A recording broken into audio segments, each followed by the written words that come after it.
Now let's go to the next question. Where do we use NADPH? Fundamentally, there is one simple system in our body which acts like an antioxidant system, as all of you know. So there is a glutathione reductase, and the glutathione reductase will be continuously regenerating the reduced form of the glutathione, and for that it requires reducing equivalents which are provided by the NADPH. And all of you know that all anabolic processes like lipogenesis, PPH, etc., they fundamentally require NADPH, I mean steroid biosynthesis, etc. All catabolic processes, they require NADH rather than NADPH. So lipogenesis and the oxidation of the oxidized glutathione, they both require the NADPH, is what you need to basically remember. Now, what is the cause for acidity of urine? How many answered it as uric acid? I mean, just to take a small review, don't worry, because my first preference would be that, because it's more easier to answer and go to next question. So then albumin anyway I don't think, and amino acids, unless I have inborn error of metabolism of losing amino acids into urine, why should they contribute? They will not.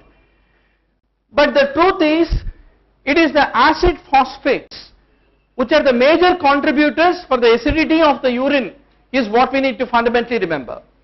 Out of all, it is the albuminuria which is the earliest indicator of the diabetic nephropathy. That's the reason, as a physician, what is your duty, doctor?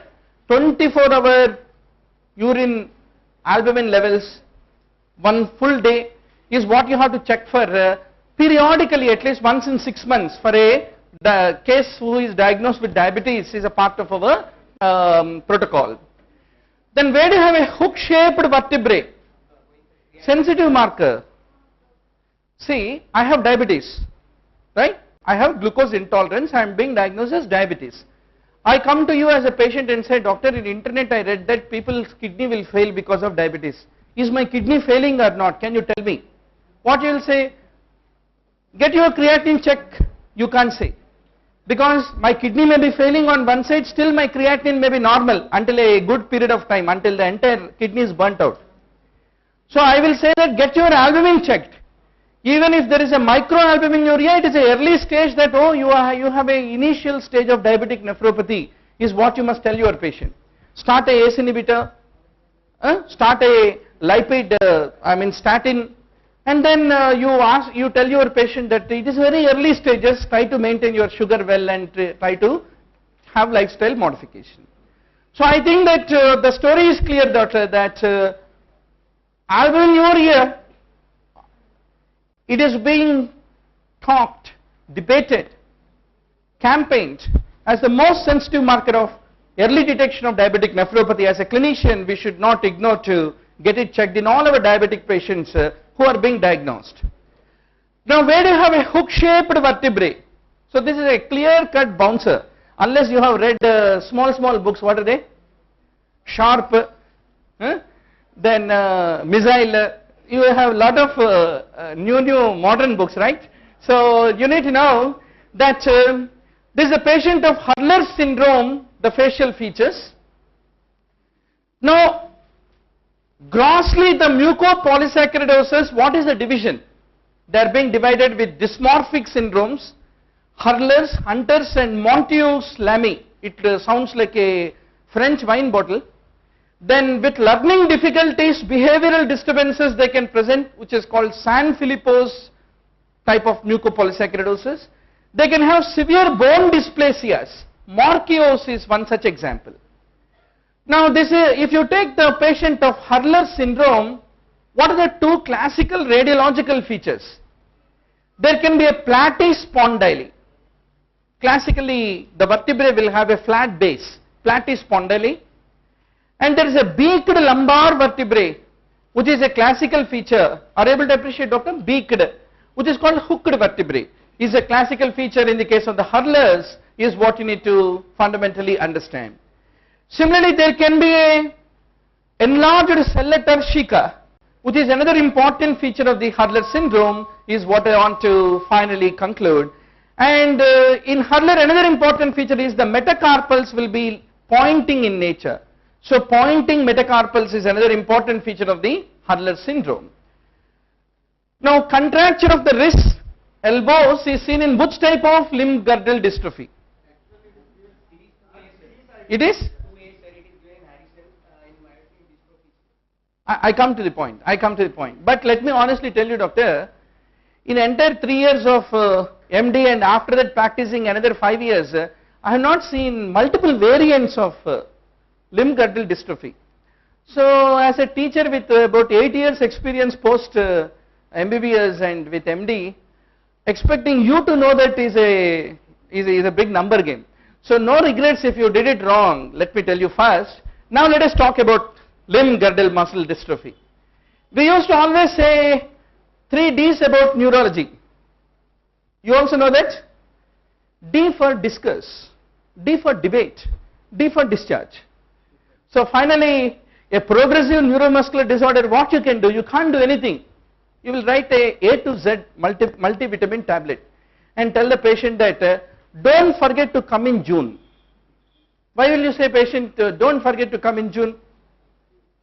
Because June exams will be there. So he is a short case. Let me tell you that our patient of limb girdle muscle dystrophy, when I was examining in the MD exam, he said, don't worry, your assistant professor wo hai na, inke exam mein bhi main aaya tha. At least you know that I am a neurological entity. He doesn't even know that he was thinking I am a cardiac case. So you are far better than me. Now tell me, there are 3-4 questions commonly asked by your examiner, you answer it. What is consanguinity, is it there or not? The types of limb. So patient himself, especially let me tell you, neurology patients themselves are big teachers. They will tell you, no, not this examination, first you must do that. So especially in the neurology case, you must be very methodical. You can't start from tip and go to the top. So that's the thing. So with a due apology for our patients. So LMGD type 1A does not have any contractures. LGMD, limb girdle muscle dystrophy 1B, contractures are there but they are rare and very late feature.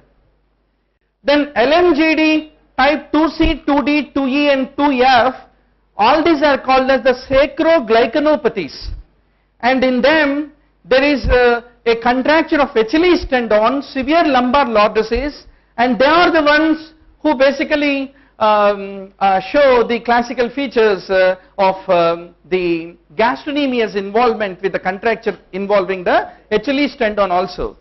So that is the reason I think 2C was among the options.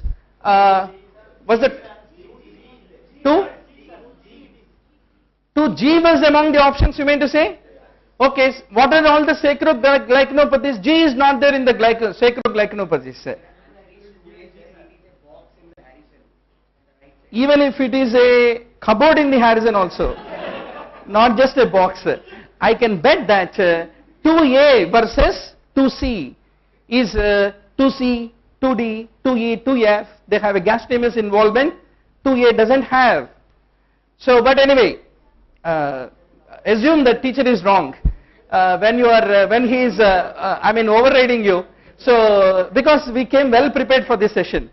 So, that is well checked fact, no doubt about it. Only thing is, what was in the options? You are giving a new story. You have a G. Okay, H is not there, right? Okay. Peace at the heart. At least I am leaving you with the facts. You derive a inference out of it, because you are all quite brilliant guys to differentiate between Harrison's box versus that of Nelson's last page is what is being told there. So I leave only a reference to you. Okay, good. We'll anyway take in the last part of the discussion. Now, predominant involvement of gastrocnemius, where do you have? Welander-Kugelberg was there in the options. Is it there? Good. And Utz's distal myopathy is also there. Now, I will present you. I know that you will volunteer for the C, which was the answer, which you answered. But is there any except about it? It's not an except question, right? So let us talk about it. In the spinomuscular atrophies, which are autosomal recessive disorders, what is the main problem? there is a progressive loss of the lower motor neurons, SMAs. Okay. So you have SMA type 1 which is called Wernicke-Hoffmann, chronic infantile SMA called type 2, chronic juvenile is also called Kujelberg-Wallander SMA type 3, and you have an adult onset SMA which is type 4. Now what was the question? Gastrocnemius involvement, where do you typically have? So we need to know that pseudo hypertrophy of the calf muscles with the gastrocnemius involvement is a recognized feature of the Kujelberg-Wallander syndrome, SMA. Absolutely no doubt about it. But what I am really wondering is, what is this Uth's distal myopathy? Honestly, first time I read about Uth's distal myopathy for today's discussion. I have never seen. SMAs is a part of your third year MD, where there can be a case of SMA which can be there among your exam cases. But what is Uth's distal myopathy?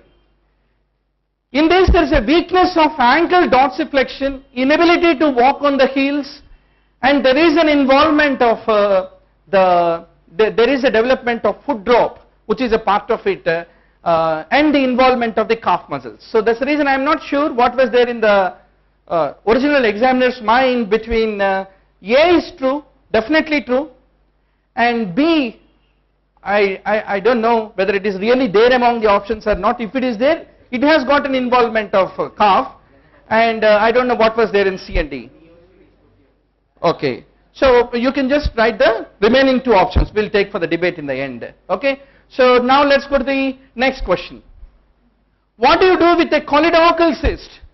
It is the complete excision of the cyst with the biliary enteric anastomosis is considered to be the management of choice, and anything lesser than that, less ambitious than that, is not agreeable.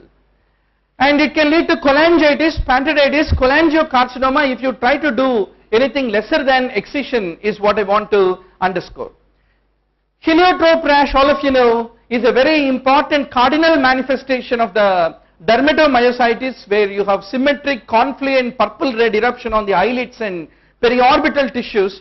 And what is the question for the next entrance? Gottron's papules, where do you find? You must answer the dermatomyositis.